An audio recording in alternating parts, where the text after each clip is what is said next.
Morning जय जगन्नाथ जय मातारिणी। आज है 7th जुलाई मैं 7th जुलाई रे मोर बर्थडे आउ पुरी मो बड़ पुरी भी बर्थडे मैं आपण कम्युनिटी भी शेयर करी आम दी जन गोटे डेट रे ही आम बर्थडे तेणु मत बहुत खुशी लगे जेहतु मो जो डेट रे माने मोर होता जन्म से डेट रे मो बड़ पु भी जन्म होता से डेट रे तेणु माँ पुअर आज दी जणकर बर्थडे तेणु समस्ते कम्युनिटी बहुत सारा भल पाइबा देते समस्ते तेणु चलतु मो पुओ को आपको देखिए बड़ पुओ को सी तो सब केवे भी कैमेरा को आसा पसंद करे ना भल लगे ना सी साय नेचर खाली आशीर्वाद कर दिंतु जे तार वर्ष 10th एग्जाम भी तार आपण आशीर्वाद करूँ समस्ते से भल पाठ पढ़ू भल मनीष हो गोटे भल पिलाटे हो दुनिया से माने बड़ मनीष हो ठिया हो से खाली आशीर्वाद करूँ। ये रहा मो पुओ मो बड़ पुओ जे समस्त प्रणाम कर प्रणाम कला आपण समस्त जो मैंने सब गुरुजन अच्छा ढेर सारा आशीर्वाद देते से भल पिला हो तार वर्ष 10th क्लास भल मार्क रखी पाठ पढ़ू भल कॉलेज को टे जाऊ आ समस्त मो पुओ टे आशीर्वाद दौर भल पुओटे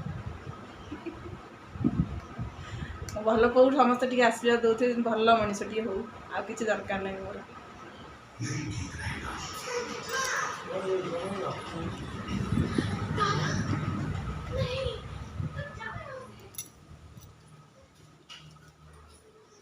तो हैप्पी बर्थडे कहूनी आज की जन्मदिन भाई से तोर हेरा पंचमी रे जन्मदिन डेट अनुसार आज कहला हेरा पंचमी रे करिमिनी मोर डेट अनुसार हम जहाँ हम सब कहीं हेरा पंचमी रे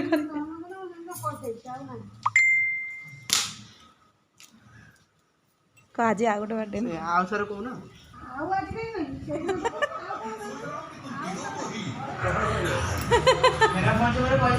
आज आ कहनी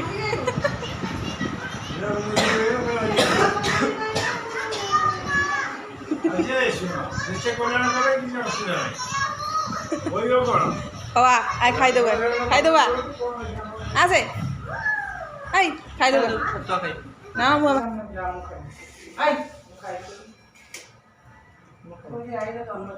कहले मना कर आज तो बर्थडे बर्थडे आज खुशी तू खोई दौ तू मना कर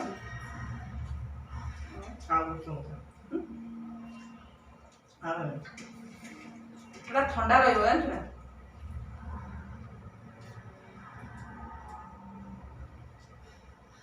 पखाड़ मुठे तोर आ दिन गोटे खाई हो पेट गैस हम खाया पीवा राजी हो कि कथा कहलु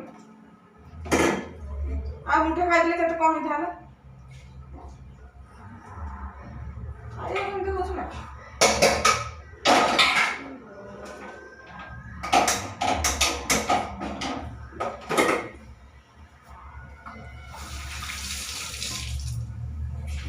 କିଛି ଖାଉନି ପଳଉଛି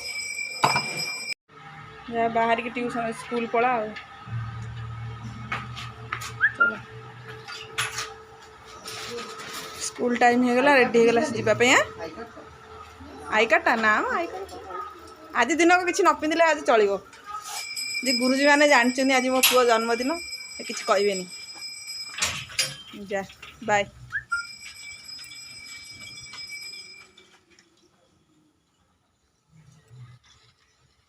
पड़ेला स्कूल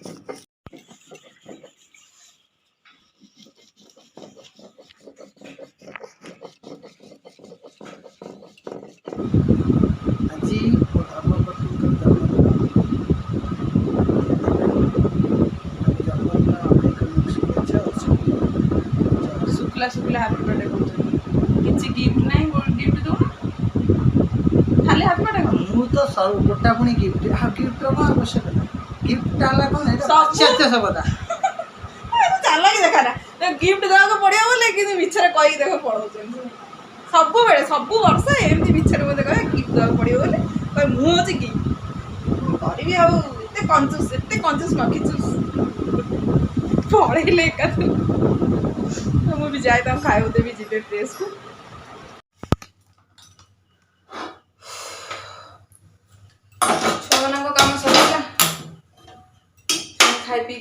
सब जेजा बाटे जेजा सब काम सारी पलैले। बर्तमान गोटे आम जो जोकड़िया नई मैं आपको देखी से गोटे 5 केजी माछ धरते आंकर फ्रेंड जड़े कि धरते से आनी सब भाग कर फ्रेंड मैंने सब नहीं से माछ को बर्तमान नहीं आसी भाजिया को अलरेडी भाजी आम अधा सरीगला तादे बिहन भी बाहर बिहन को भाजी आ गरम एत जोर होते वर्षा दिन होगी भी गरम छाड़ुनी मानू ना देह कौन हो मोर खाली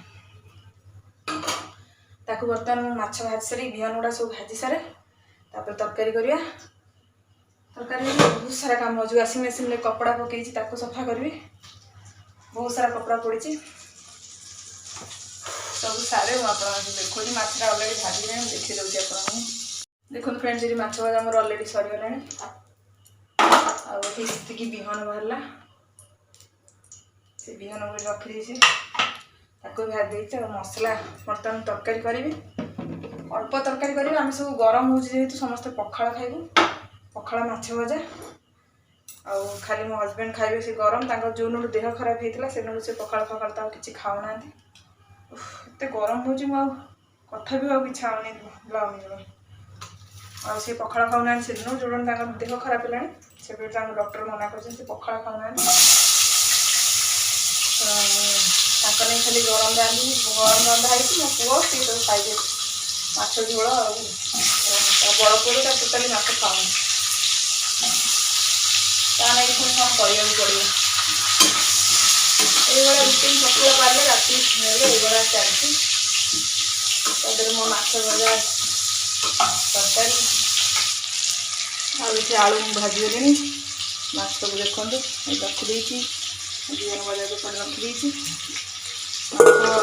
बड़ माछटा ना बहुत बड़ बड़ माने 5 केजी माछटा सब छोट छोट पीस कर कटा देखो जानीपे एमती सब पीस कर कटा तरकारी आलू टे फ्राए कर आलू फ्राए करके मसला सब रेडी कर रखी जीरा सोरिष टमाटो 2टा आंबुल नई माछ आंबुल पकई झोल कले बहुत टेस्ट लगे कंचा लगा तेजपत्र मोर सब मसला पकई पियाज रसुण बाटिकी तो शिल बाटुली मसला देखी बरफ खंडे पकई देख ये बरफ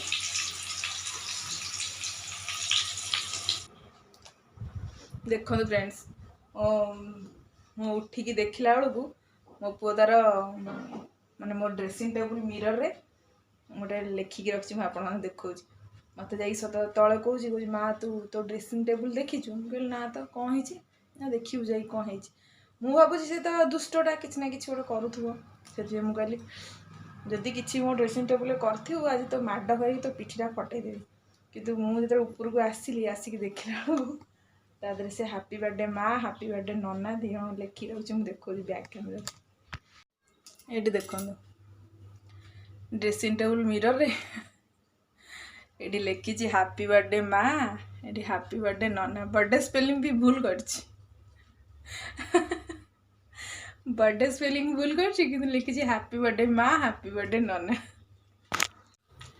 आ गोटे कथा सांग मैंने मुझे शेयर कर जोटा कि माने गोटे भल कथा मो पुओ कहला बड़ पुओ तक तो 15 इयर्स हो गला सी मत बर्थडे 3 दिन 4 दिन खंड थिला मत कहला माँ मोर ए वर्ष कौन केक कटिंग करूँ कि किसी सेलिब्रेशन करूँ बोली कौन पाई कौन है भाविली कि गोटे मन दुख कर बोधे कहूँ कि कौन आउ से भाविकी मुझे तो पचारि कौन हठात सडन एमती कथबार्ता कर पचारि किंतु कहला नाई नाई मुझे केक कटिंग करी केक कटिंगटा आमर कल्चर जाऊनी आम ओडिशा बा आम इंडियन ये जाऊनी तेणु मत भल लगुनि मत इच्छा भी ना सब करने तेणु कि तू कौन केक मगेबुनु कि करूँ आती पैसा मोर खर्च होता माने से स्कूल को नहीं स्कूल तार जितक फ्रेंड्स अच्छा मानी चॉकलेट नहीं टीचर मान गुरुजी गुरुमा जिते जन अच्छा भी चॉकलेट नहीं किणिकी सब पैसा देदेली तार किणिकी नहीं किंतु या मना कले किंतु केक कटिंग हेनी कारण यहाँ आम कल्चर ना आमर जिनस नुहे यहाँ सब बाहर कंट्रीर जिनस फॉरेन कंट्री जिनस को आम ସେଟାକୁ ୟୁଜ୍ କରୁଛନ୍ତି। ତେଣୁ ସେସବୁ ଜିନିଷ ଏବେ ବନ୍ଦ କରାଯାଉ, ଆମେ ହିଁ ବନ୍ଦ କରିବୁ। ଆମେ ବନ୍ଦ କଲେ ପୁଣି ଆସ୍ତେ ଆସ୍ତେ ଆମଠୁ ଶିଖି ଅନ୍ୟମାନେ ବନ୍ଦ କରିବେ ଏମିତି କହିଲା। ଆଉ ଯେଉଁ ପଇସାଟା ତୁ ମୋ କେକ୍ କଟିଂରେ ଖର୍ଚ୍ଚ କରିଥାନ୍ତୁ କି କାହାକୁ କିଛି ଦେଇଥାନ୍ତୁ ଖାଇବା ପିଇବା କରିକି, ଆଉ ସେସବୁ ତୁ ଆମର ଅନାଥ ଆଶ୍ରମକୁ ନେଇକି ମାନେ ଯେତିକି ପଇସା ମୋର ଖର୍ଚ୍ଚ ହେବ ସେତିକି ଖର୍ଚ୍ଚ ପିଲାମାନଙ୍କୁ ନେଇକି ଖାଇବାକୁ ଦେବୁ। ମାନେ ଆପଣମାନେ ବିଲିଭ୍ କରିବେନି ମୋତେ ମାନେ ଏତେ ମାନେ ଭିତରେ ଭିତରେ ମାନେ ମୁଁ କିଛି କହିପାରୁନଥାଏ, କିନ୍ତୁ ଭିତରେ ଭିତରେ ମୋତେ ମାନେ ଅଲଗା ଅଲଗା ଫିଲିଙ୍ଗସ୍ ଆସୁଥାଏ ଯେ ପିଲା ବଡ଼ ହେଇଗଲାଣି, ମୋର ସମଝଦାର ହେଇଗଲାଣି। ଆଉ ଯେଉଁଟା ବି କହିଲା ବହୁତ ଭାବି ଚିନ୍ତିକି ମାନେ ଗୋଟେ ମାଇଣ୍ଡରେ ସେ ଇଏ କରିକି ଏଟାକୁ ବି କହିଲା। ଗରମ ଆଉ ମୋତେ ବହୁତ ଖୁସି ବି ଲାଗିଲା। ଆଉ ମାନେ ମନରେ ବି ଗୋଟେ ଭାବନା ଆସିଲା, ଯେହେତୁ ମାଆ ନା ମୋତେ ଗୋଟେ ଅଲଗା ଟାଇପ୍ର ଲାଗିଲା। ମୁଁ କହିଲି ମୋ ପୁଅ ଅଲରେଡ଼ି ବଡ଼ ହେଇଗଲାଣି, ମାନେ ବହୁତ ସାରା ଜିନିଷ ତା ମାଇଣ୍ଡକୁ ଆସିଗଲାଣି, ମାନେ ଦୁନିଆର ଜିନିଷ ସବୁ କ'ଣ କେଉଁଟା ଠିକ୍ କେଉଁଟା ଭୁଲ ଏସବୁ ବି ଜିନିଷ ତା ମାଇଣ୍ଡକି ଆସିସାରିଲାଣି।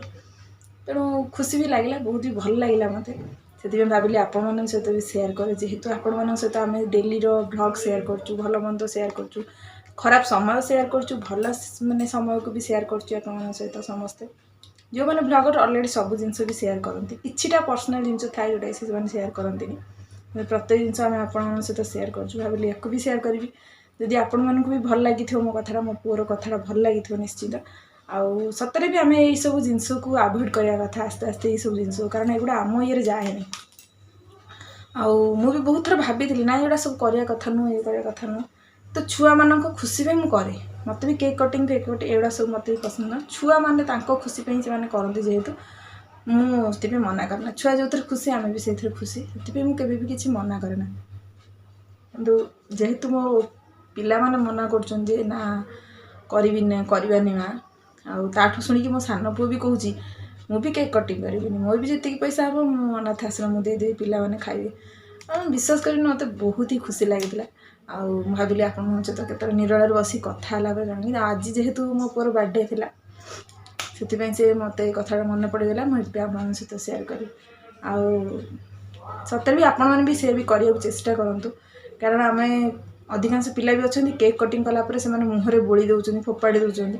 ଏ ଜିନିଷଟା କେବେ ବି ଠିକ୍ ନୁହଁ। ବହୁତ ପିଲା ଅଛନ୍ତି ଖାଇବାକୁ ପାଉନାହାନ୍ତି, ସ୍ନେହ ଶ୍ରଦ୍ଧା ପାଉନାହାନ୍ତି। ଆମେ ଯଦି ତାଙ୍କ ପାଇଁ କିଛି କରିପାରିଲେ ତ ସେଇଟା ବହୁତ ଭଲ କଥା। ଆଉ ମୁଁ ବି ସେଇଟା ବହୁତ ବେଳେ ମୁଁ ଯେତେବେଳେ ଝିଅ ବି ଥିଲି ସେତେବେଳେ ମୁଁ ଭାବେ ମୁଁ କିଛି ମୋ ନିଜ ରୋଜଗାରରୁ ନିଜର କିଛି ଗୋଟେ ଥିବ ରୋଜଗାର, ଯେଉଁଟାକି ମୁଁ ଅନ୍ୟ ପିଲାମାନଙ୍କୁ ପାଇପାରିବି, ନା କି ମୋ ହଜବେଣ୍ଡଙ୍କ ରୋଜଗାର, ନା କି ମୋ ବାପାଙ୍କ ରୋଜଗାର। ମୁଁ ସେଥିପାଇଁ କେବେ ବି ସେଇ ଜିନିଷ ମାନେ କରିବାକୁ ଚାହେଁନି। ମୋ ବାପାଙ୍କୁ ଯଦି ମୁଁ କହିଥାନ୍ତି କିଛି ମୋତେ ପଇସା ଦିଅ ମୁଁ ଅନାଥ ଆଶ୍ରମକୁ ଦେବି, ତାଙ୍କର ଇଚ୍ଛା ଯଦି ନଥିବ କି ସେମାନେ ଚାହୁଁନଥିବେ ଯେ ହଁ ଆମେ କେତେ କଷ୍ଟ ରୋଜଗାର କରୁଛୁ, ଆମ ପଇସାକୁ ଆମେ କେଉଁଠି ଇନଭେଷ୍ଟ କରିବୁ, କ'ଣ କରିବୁ ସେଇଟା ଆମେ ଚିନ୍ତା କରିବୁ, ସେଇଟା ସେ ଭାବିବେ। ତେଣୁ ମୁଁ ସବୁବେଳେ ଝିଅ ବେଳୁ ହିଁ ଚାହିଁଥିଲି ଯେ ମୁଁ କିଛି ଗୋଟେ ରୋଜଗାର କରିବି, ଆଉ ମୋରି ପଇସାରେ ମୁଁ କିଛି ଅନ୍ୟ ପିଲାମାନଙ୍କ ପାଇଁ, ଯେମିତି ବୁଢ଼ାବୁଢ଼ୀ ହୁଅନ୍ତୁ କି ପିଲାମାନେ ଯେଉଁମାନଙ୍କର କେହି ନାହାନ୍ତି ତାଙ୍କ ସହିତ କିଛି ମୋ ପଇସାକୁ ସ୍ପେଣ୍ଡ କରିବି ତାଙ୍କମାନଙ୍କ ପାଇଁ।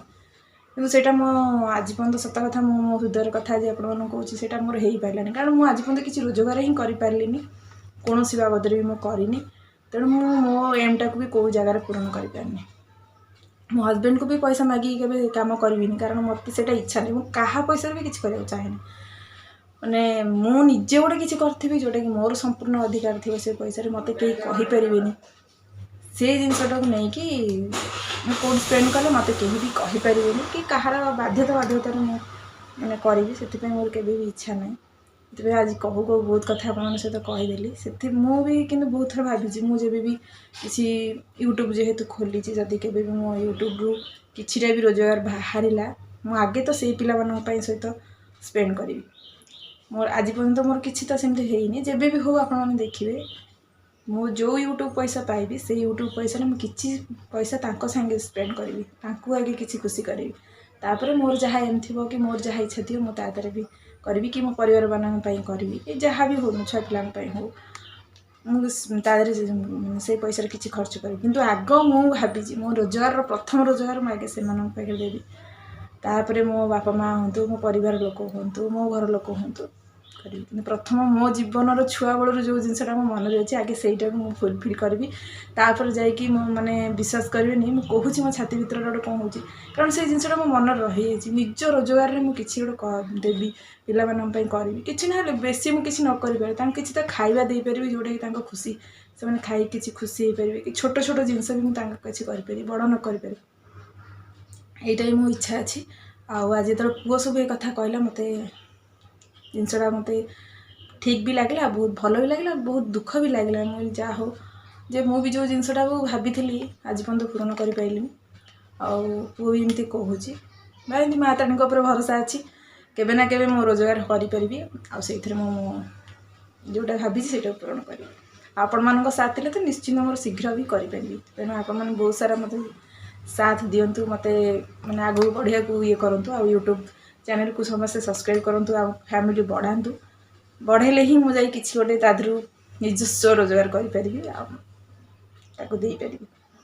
ତେଣୁ ଚାଲନ୍ତୁ, ମୁଁ ବହୁତ ସାରା ଆପଣଙ୍କୁ ସେ ମାନେ ବହୁତ ସାରା ଗପି ତ ଦେଲି, କିନ୍ତୁ ନିଜ ହୃଦୟର କଥା ସବୁ କଥା ଆପଣମାନଙ୍କୁ ସବୁ କହିଦେଇଛି, ଯେଉଁଟାକି ମୁଁ ଆଜି ପର୍ଯ୍ୟନ୍ତ ମୋ ହଜବେଣ୍ଡକୁ ବି ଜଣେଇନି ଏ ବିଷୟରେ, ଯେ ମୋତେ ମୋର ଗୋଟେ ଏମିତି ଇଚ୍ଛା ଅଛି ବୋଲି। ମୁଁ କାହାକୁ ବି କହିନି। ଆଜି କହୁ ଆପଣମାନଙ୍କ ସହିତ ସମସ୍ତଙ୍କୁ ସେୟାର କଲି। ଭାବିଲି ଆପଣମାନଙ୍କୁ ଭଲ ଲାଗିଥିବ, ଯଦି ଭଲ ଲାଗିଥିବ ପ୍ଲିଜ୍, ଯେଉଁମାନଙ୍କୁ ଭଲ ଲାଗିଥିବ ସେମାନେ ଲାଇକ୍ କରିବେ, ଆଉ ଯେଉଁମାନଙ୍କୁ ନ ଭଲ ଲାଗିଥିବ, ଆଉ ଆପଣମାନଙ୍କ ମତାମତଟା କ'ଣ ନିଶ୍ଚିନ୍ତ କମେଣ୍ଟ ବକ୍ସରେ ସେୟାର କରିବେ। ମୁଁ କେତେ ଦୂର ଠିକ୍ କହୁଛି, ଆଉ କେତେ ଦୂର ଭୁଲ କହୁଛି, ଆଉ ଠିକ୍ କହୁଛି ନା ନାହିଁ। ଆଉ ମୋ ପୁଅ ପାଇଁ ବି ସମସ୍ତେ ବ୍ଲେସିଂ ଦେବେ, ଭଲ ପିଲା ହଉ। ବେଶୀ ମୋର କୌଣସି ବାବଦ ଦରକାର ନାହିଁ, ମୋର କେଉଁଠି ବେଶୀ ଧନ ଦରକାର ନାହିଁ କି ବେଶୀ ଦରକାର ନାହିଁ। କେବଳ ଛୁଆ ମୋର ଦୁଇଟା ଅଛନ୍ତି, ସେଇଟା ହେଲେ ସେଇ ଦୁଇ ଜଣ ହେଲେ ଧନ। ତେଣୁ ସେଇ ପିଲାମାନେ ଭଲ ମଣିଷ ହୁଅନ୍ତୁ, ସମାଜ ତାଙ୍କୁ ଭଲ ପିଲା ବୋଲି ହିସାବ କରୁ। କି ଚିକି ପୁଅ 2 ଜଣ ବହୁତ ଭଲ ପିଲା, ସେତିକି ମୋର ଦରକାର, ମୋର କିଛି ବି ଦରକାର ନାହିଁ। ତେଣୁ ତାଙ୍କୁ ସମସ୍ତେ ଆଶୀର୍ବାଦ ଦିଅନ୍ତୁ, ଭଲ ପିଲାଟିଏ ସମାଜରେ ଗଢ଼ିକି ବାହାର ହୁଅନ୍ତୁ। ତେଣୁ ଚାଲନ୍ତୁ, ଲମ୍ବା ହେଇଗଲା, ବହୁତ ଗପି ଗପି ଆପଣଙ୍କ ସହିତ ଲମ୍ବା କରିଥିଲି। ତେଣୁ ଚାଲନ୍ତୁ, ମାଛ ତରକାରୀ ବସେଇଛି, ମାଛ ତରକାରୀ ସେଠି ପୋଡ଼ିଯିବ। ଚାଲନ୍ତୁ, ମୁଁ ମାଛ ତରକାରୀରୁ ଚେକ୍ କରେ କ'ଣ ହେଲା କ'ଣ ନାହିଁ।